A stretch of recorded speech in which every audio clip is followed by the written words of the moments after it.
Rail লাইনের পাশে প্রতি 4 থেকে 5 কিলোমিটার পর পর অ্যালুমিনিয়ামের তৈরি এই বক্সটি কেন থাকে? এই বক্সের কাজ কি? এই বক্সের নাম হচ্ছে অ্যাক্সেল কাউন্টার বক্স। মূলত এর মধ্যে অনেক স্টোরেজ ডিভাইস থাকে যেগুলো সরাসরি রেল লাইনের সাথে সংযোগ করা থাকে। এদের কাজ কি? একটি স্টেশন থেকে যখন আরেকটা স্টেশনে ট্রেন পৌঁছায়, কয়টি বগি নিয়ে পৌঁছালো, সব বগিগুলো ঠিক আছে কিনা, দূরত্ব কত এবং কতটুকু গতিতে যাচ্ছে, দুর্ঘটনার কবলে পড়লো কিনা, সবকিছুই রিড করতে পারে হচ্ছে এক্সেল কাউন্টার বক্স। এরা পরবর্তী এক্সেল কাউন্টার বক্সকে জানিয়ে দেয় যদি কোনো প্রবলেম দেখা দেয়। সত্যি অভিভূত হওয়ার মতো ব্যাপার। এরা এতটাই সূক্ষ্ম হিসাব করতে পারে যে ট্রেন কয়টি বগি নিয়ে যাত্রা শুরু করলো, চাকা থেকে চাকার দূরত্ব কত, একটি বগি বিচ্ছিন্ন হলো কিনা, ট্রেনের গতি কত, মাঝখানে ট্রেন লাইনের মধ্যে কোনো সমস্যা হলো কিনা, সবই ওরা পরবর্তী এক্সেল কাউন্টার বক্সে জানিয়ে দেয়। তারা আবার স্টেশনে জানিয়ে দেয়।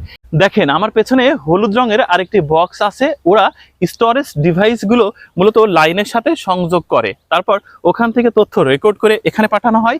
এই এক্সেল কাউন্টার বক্স পরবর্তী এক্সেল কাউন্টার বক্সে জানিয়ে দেয়।